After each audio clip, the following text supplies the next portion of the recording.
ओम नमः शिवाय. शिवरात्री कथा धन्य जे ऐकती. इच्छिले पावती सर्व काही. पातकांचा नाश पुण्य वाढे फार. शेखी विश्वंभर कृपा करी. भोग जाय त्याचा करीती सन्मान. काळ करी चरण सेवा त्यांची. नामा म्हणे शिवाक्षरेही दोन्ही. जपावी सज्जनी वारंवार. श्रोतेहो नमस्कार. आपण श्रवण करत आहात सर्व अरिष्टे पातके नाश करणारी आणि भगवान शिवांची कृपा प्राप्त करून देणारी महाशिवरात्रीची मुख्य अशी कथा, जी लिंग पुराणामध्ये आलेली आहे आणि संत नामदेव महाराज आपल्या अभंगाच्या माध्यमातून आपल्याला सांगत आहेत. कथेला प्रारंभ करण्यापूर्वी श्रोतेहो, हे परम पावन दिव्य अशी कथा जास्तीत जास्त शेअर नक्की करा आणि या व्हिडिओला लाईक करून कमेंटमध्ये ओम नमः शिवाय लिहायला अजिबात विसरू नका. चला तर. एके दिवशी कैलास पर्वतावर रत्नजडित सिंहासनावर भगवान शिव विराजमान होते. त्यांचे स्वरूप इतके सुंदर होते की त्याचे वर्णन करायला शब्द सुद्धा अपुरे पडतील. त्यांच्या डाव्या बाजूला माता पार्वती विराजमान होत्या. अनेक सिद्ध ऋषी आणि मुनी त्यांची सेवा करत होते. नारद तुंबरा गंधर्व गायन करत होते. सर्व देव कर जोडून उभे होते. गणपती बाप्पा समोर उभे होते. अष्टसिद्धी त्या ठिकाणी नांदत होत्या. मृदंगाचा गजर होता.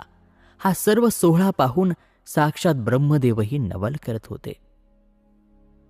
अशा या प्रसन्न वातावरणामध्ये माता पार्वतींनी अत्यंत आदराने भगवान शिवांना हात जोडून प्रश्न विचारला. त्या म्हणाल्या, हे स्वामी, मला इतिहासातील एखादी कथा सांगा की जिच्यामुळे तुमच्या चरणांचे सानिध्य मिळेल. ज्या कथा श्रवणाने सर्व पापे जळून जातील, सुखाची प्राप्ती होईल, ज्या योगाने हे संपूर्ण विश्व सुखी होईल. माता पार्वतीची ही वाणी ऐकताच भगवान शिव मनोमन संतोषले आणि ते म्हणाले, हे देवी, हे पार्वती, तुझा हा प्रश्न ऐकून मला खूप आनंद होत आहे. तुझा हा प्रश्न हा फक्त प्रश्न नाही. तुझ्या या प्रश्नाच्या उत्तराने संपूर्ण जडजीवांचा उद्धार निश्चित आहे. ऐक तर, मी तुला ती परम पावन कथा सांगतो. पूर्वी कांचीपुरी नावाच्या नगरामध्ये सोमदत्त नावाचा एक राजा होता. त्याच्याकडे अफाट संपत्ती होती. त्याला काही पारण होता. पूर्वजन्मीच्या पुण्याईने त्याला हे राज्य वैभव मिळाले होते. त्याचे हे वैभव म्हणजे इंद्रालाही लाजवेल असे होते.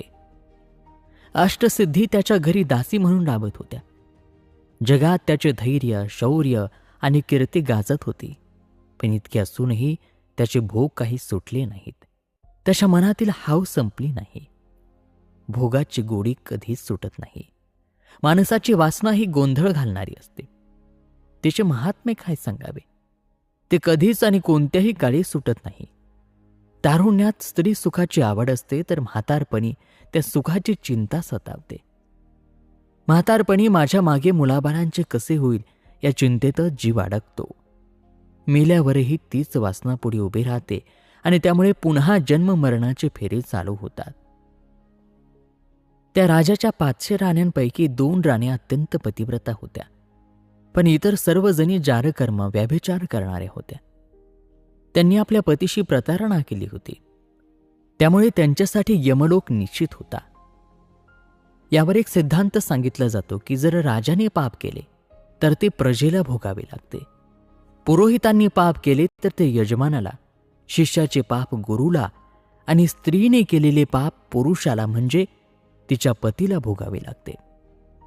बराच काळ पुढे लोटला. आपल्या पत्नीच्या पापकर्माचे फळ राजाला मिळाले आणि राजाची पूर्वपुण्याई संपली. राजाचा मृत्यू झाला आणि मृत्यूनंतर राजाला एका हरणाचा, मृगाचा जन्म मिळाला आणि त्याच्या त्या 2 पतिव्रता पत्नी हरिणी झाल्या. श्रोतो, प्रारब्धाचा भोग कुणालाच सुटत नाही. जशी ज्याची कर्म असतात तशीच फळं त्याला भोगावी लागतात. जोवर देवाची कृपा होत नाही तोवर ते भोग सुटत नाही.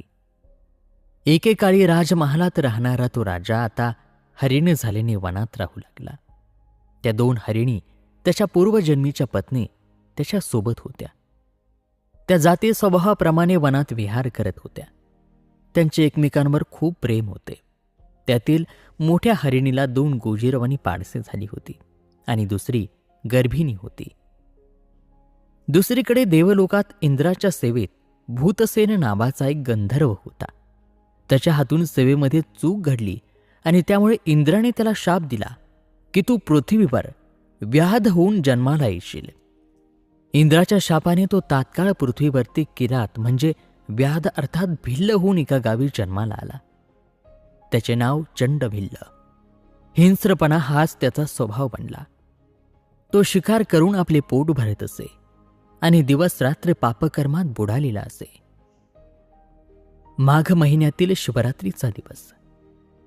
त्या दिवशी प्रारब्धाचा योग असा आला की तो दिवसभर रानात भटकला, पण त्याला शिकार मिळाली नाही. खूप कष्ट झाले. कडे कपारी पर्वत डोंगर सर्व त्याने पालथे घातले. सांजवेळ झाली तरी त्याला काहीच भक्ष्य मिळाले नाही. तो अतिशय उदास झाला आणि मग तो विचार करू लागला की आता कुठे जावे. शिकार तर मिळाली नाही, काय करावे. आता रिकाम्या हाती घरी तरी कसे जाऊ. घरी बायको मुले वाट पाहत असतील असा विचार करून त्याची पावले जड झाली आणि तो हळूहळू चालत एका सरोवरापाशी आला. सरोवराकाठी आल्यावर त्याने प्राण्यांना पकडण्यासाठी आपले जाळे लावले. तीक्ष्ण बाण हाती घेतला आणि पाणी पिण्यासाठी तळ्यावर प्राणी येतील तेव्हा त्यांचे शिकार करू या हेतूने तो तेथेच असलेल्या एका मोठ्या बेलाच्या झाडावर चढून बसला. झाडावर बसल्यावर त्याला खाली पाणी प्यायला येणारी प्राणी नीट दिसेनात, कारण त्याच्या समोर बेलाची पाने आडवी येत होती आणि म्हणून त्याने ती पाने तोडून खाली टाकायला सुरुवात केली. तो शिकारीच्या ओढीने अगदी बगळ्याप्रमाणे ध्यान लावून बसला होता, पण मंडळी त्याच्याकडून न कळत देवाची पूजा घडत होती. त्याने आड येणारी म्हणून जी बेलवपत्रे होती ती तोडून खाली टाकली. ती नेमकी त्या वृक्षाच्या मुळाशी असलेल्या एका जुन्या शिवलिंगावर पडली. तिथे मातीखाली गाडले गेलेले प्राचीन असे एक शिवलिंग होते. त्या बेलवपत्रांच्या वर्षावाने भगवान शिव संतोष पावले आणि भगवान शिव म्हणाले की अरण्यामध्ये माझी अशी पूजा करणारा तो भक्त कोण आहे. रात्रीचे 3 प्रहर उलटून गेले होते. भगवान शिवांना पूजा पावली आणि त्यांनी लगेच यमराजाला आज्ञा दिली की जा आणि त्या भिल्लाला सुखी कर. शिवांची आज्ञा प्राप्त होताच यमराज धावत तिथे आले, कारण भक्ताची इच्छा पूर्ण करणे हेच त्या सांब सदाशिवाची ब्रीद आहे. जे भक्तांनी मागावे ते त्यांनी द्यावे असा हा त्यांचा नियम. यमराज तिथे येऊन उभे राहिले आणि त्यांनी त्या झाडावरच्या दोराचारी व्याधाकडे पाहिले. व्याध यमराजाला पाहून घाबरला. मनामध्ये विचार करू लागला की हा कोण, देव, यक्ष की राक्षस. त्याला काहीच कळेना. तो यमाला विचारू लागला, तुम्ही कोण आहात आणि इथे का आलात, तुम्हाला काय हवे आहे. व्याधाला वाटले की हा कोणीतरी आपले शिकार मागायला आला आहे. व्याधाच्या त्या आज्ञांनी बोलणे ऐकून यमराज मनात हसले आणि संतोष पावले.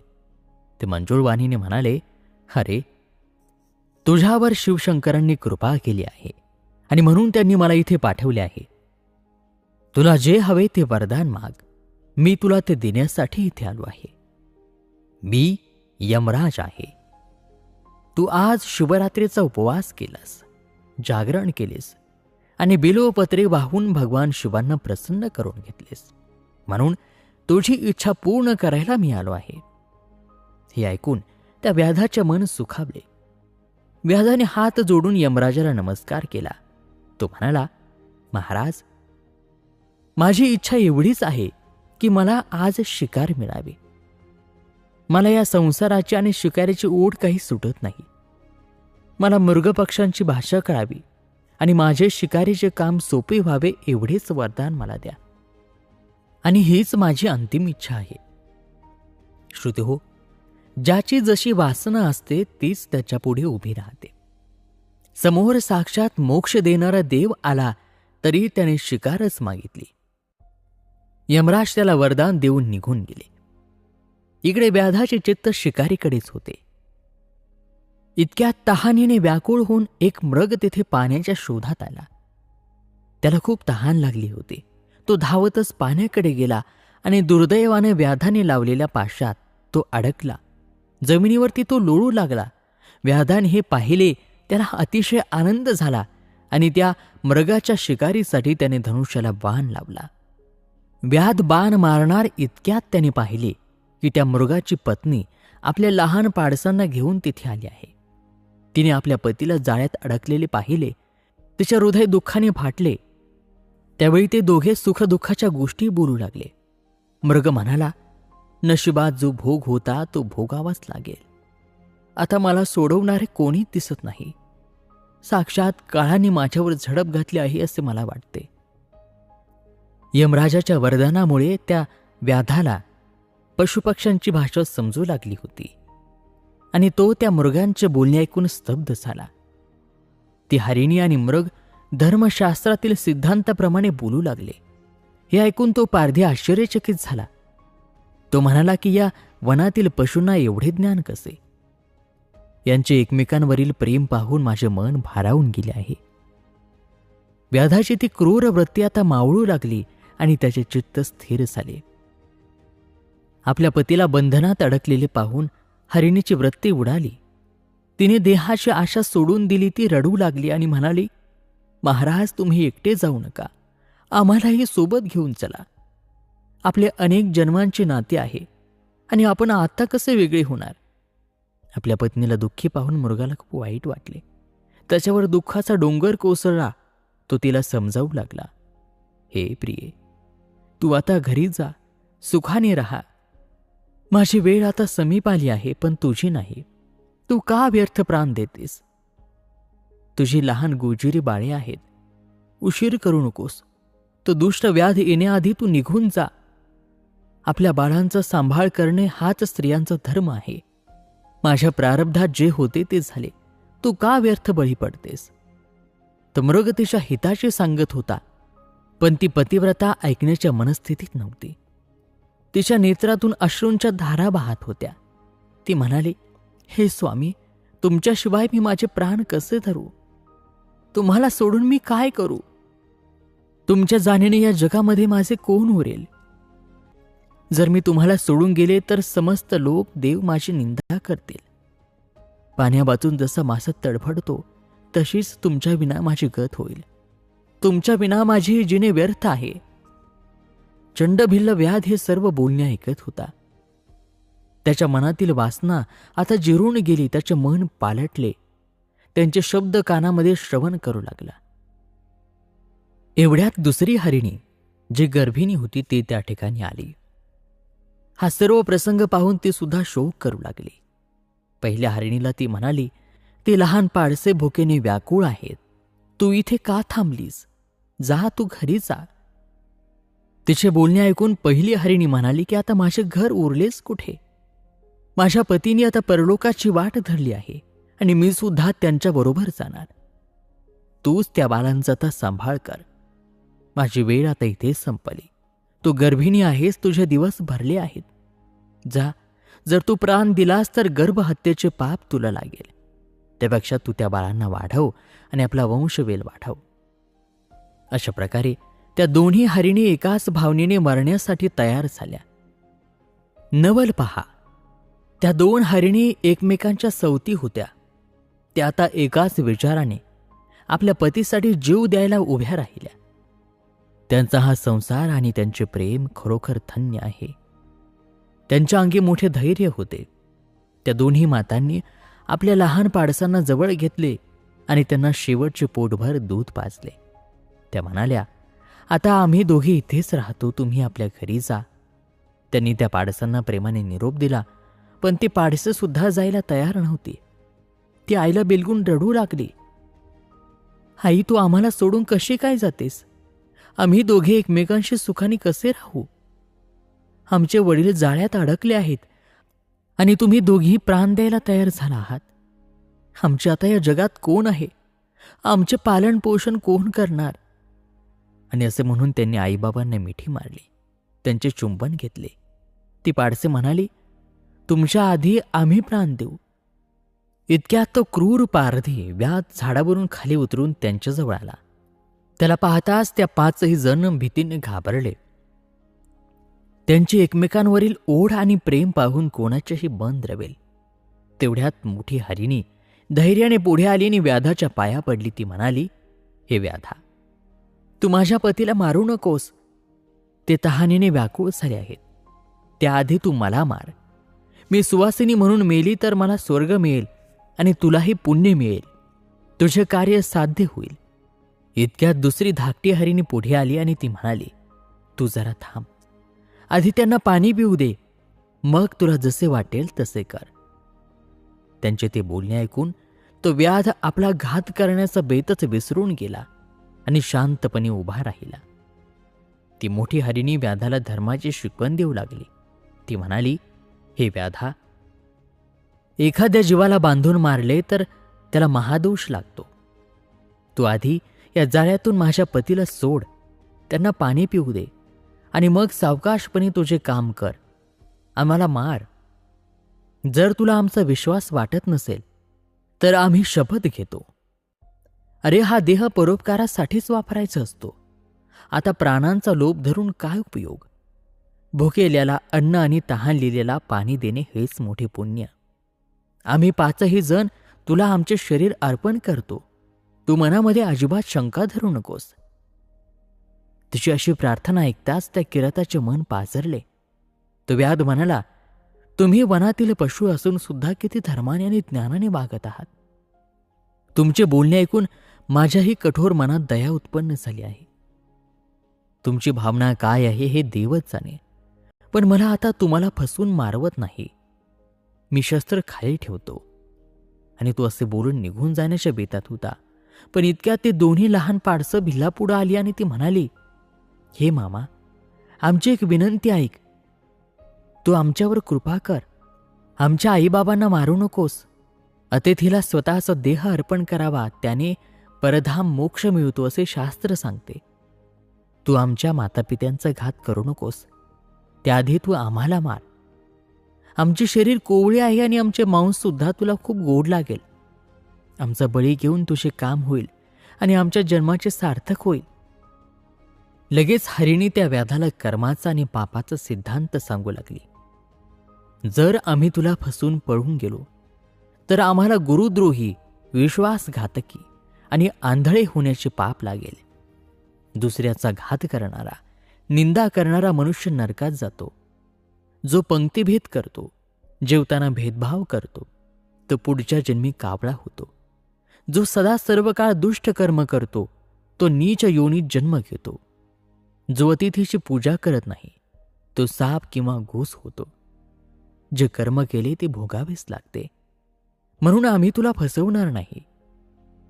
हे व्याधा, पापी माणसाचे जिनेच व्यर्थ आहे. जो या जगामध्ये खोटे वागतो तो अभागी ठरतो. तो आईच्या पोटाला फक्त ओझे होतो. यमदूत त्याला तापलेल्या तांब्याच्या जमिनीवर, ताम्रभूमीवर लोळवतात. लोखंडाच्या चोचीने टोचतात. डोक्यात घाव करतात. गळ्याला बांधून उलटे टांगतात. सुरीच्या पात्यासारख्या धारदार शस्त्रांवरून त्याला ओढत नेतात. उकळत्या तेलाच्या कढईत टाकतात. तप्त खांबाला मिठी मारायला लावतात. निखाऱ्यावर लोळवतात. साप अंगाचा चावा घेतात. जीभ ओढून त्याचे तुकडे करतात. अशी ही भयंकर शिक्षा पाप्यांना मिळते. हरिणी पुढे म्हणाली, आम्ही तसे पाप करणार नाही. आम्ही तुला वचन देतो. आमचे मन आता निशंक झाले आहे. भगवान शिवांची आम्हाला साक्ष आहे. आम्ही पाणी पिऊन परत नाही आलो तर आम्हाला सर्व पापे लागतील. जसा ब्राह्मणाने आपले कर्म सोडले तर तो अधर्मी होतो, तसे आम्ही होऊ. स्वामीद्रोही आणि विश्वासघातकी ज्या नरकात पडतात तिथे आम्ही पडू. आम्ही शपथपूर्वक तुला सांगतो. अशी ही शपथ ऐकून व्याधाने तिचे चरण धरले. तिचे बोलणे ऐकून त्या व्याधाला रडू कोसळले. त्याच्या मनात अपार प्रेम दाटून आले. तो म्हणाला, तुम्ही आता जा. मी तुम्हाला जीवदान दिले आहे. आता चिंता करू नकास. मी मुळात इंद्राचा दूत होतो. माझ्या हातून चूक झाली म्हणून या व्याधाच्या जन्माला आलो. पण तुमच्या बोलण्याने माझे मन शांत झाले आहे. आता मी यापुढे कधीच हिंसा करणार नाही. त्याने मृगाच्या गळ्यातील फास सोडून त्याला मुक्त केले. मृग पाणी प्यायला गेला आणि त्यास वेगाने परत आला. तो म्हणाला, माझे घर आता दूर राहिले आहे. आम्ही तिथे जाणार नाहीत. आम्ही सर्व तुझ्या पायाशी परत आलो आहोत. असे म्हणून त्यांनी स्वतःला व्याधाला अर्पण केले. त्यांचे सद्व आणि प्रामाणिकपणा शब्दात सांगण्यासारखा नाही. जसा राजा हरिश्चंद्र सत्यवचनी होता, ज्यांनी स्वप्नात डोमराजाला राज्य दिले आणि स्वतः स्मशानात चाकरी केली, ज्यांनी स्वतःच्या मुलाला विकले, तसाच सत्वगुण या मृगांच्या अंगी होता. त्यांनी आपला जीव पारध्याला अर्पण केला. शिबीराजाने स्वतःचे मांस कापून दिले. ताम्रध्वज राजाने डोक्यावर करवत चालवून घेतली, मात्र स्वतःचा धर्म विसरले नाहीत. तसेच या मृगांनी केले. हे सर्व पाहून भोळे महादेव प्रसन्न झाले. त्यांनी मृगाचा भाव जाणला आणि मग त्यांनी आकाशातून विमान आणि दूत पाठवले. ते विमान लखलखीत दिव्यांनी सज्ज होते. त्यावर पताका होत्या. त्या ठिकाणी गंधर्व गायन करत होते, अप्सरा नृत्य करत होत्या. विमानात फुलांच्या शय्या होत्या, अष्टसिद्धी सेवेला होत्या. ते विमान तिथे अचानक आलेले पाहून सर्वांना नवल वाटले. त्या 5ही जणांना, हरणांना आणि त्या व्याधाला दिव्य देह प्राप्त झाले. ते मृग त्या विमानामध्ये बसून वेगाने निघाले. व्याध हे पाहून थक्क झाला. त्या दूतांनी त्याला उपदेश केला, तू आज शिवरात्रीचे जागरण आणि उपवास केलास, त्यामुळे तुझे सर्व दोष नष्ट झाले. आता तू शिवभक्त झालास. तू पुन्हा मायेत अडकू नकोस. तू आता अखंड कीर्तन आणि शिवनाम घे. त्याने तू मोक्षपुरीला कैलासाला जाशील. पुढच्या शिवरात्रीला आम्ही तुला कैलासाला घेऊन जाऊ. असे सांगून दूत त्या हरणांना घेऊन वेगाने गेले. त्या 5ही हरणांना मोक्ष प्राप्त झाला. त्यांनी भगवान शिवांच्या चरणी वास केला. इकडे व्याधालाही ज्ञान प्राप्त झाले. त्याने कीर्तन आणि नामाचा घोष सुरू केला. त्याचे संचित पाप जळाले, नष्ट झाले आणि त्याचे क्रियमान कर्मही नष्ट झाले. त्याला सहज मोक्ष सुख मिळाले. दुसऱ्या शिवरात्रीला त्याने पुन्हा शंकरांची पूजा केली, भाव शुद्ध ठेवला. तेव्हा विमान पुन्हा आले आणि त्याला स्वस्थानी कैलासाला घेऊन गेले. आणि याचबरोबर ही महाशिवरात्रीची कथा या ठिकाणी समाप्त होत आहे. ही महाशिवरात्रीची कथा जे कोणी ऐकतील ते धन्य आहेत. त्यांच्या मनातील सर्व इच्छा पूर्ण होतील. त्यांच्या पातकांचा नाश होईल आणि पुण्य वाढेल. शेवटी विश्वंभर त्यांच्यावरती कृपा करतील. त्यांचे भोग संपतील आणि लोक त्यांचा सन्मान करतील. साक्षात काळ त्यांची चरणसेवा करेल. शिव ही 2 अक्षरे सज्जनांनी वारंवार जपावीत. लिंगपुराणामध्ये आलेली ही भगवान शिवांची शिवरात्रीची मुख्य अशी कथा आपण सर्वांनी श्रवण केली. ही कथा तुम्हाला कशी वाटली आम्हाला कमेंटच्या माध्यमातून नक्की सांगा. त्याचबरोबर कमेंटमध्ये ओम नमः शिवाय लिहायला विसरू नका. आणि ही दिव्य अशी कथा आपल्या आप्तेष्टांना, मित्रपरिवाराला शेअर नक्की करा. चला तर पुन्हा भेटूयात पुढील व्हिडिओमध्ये एका अशाच नवीन कथेसह. आपल्यास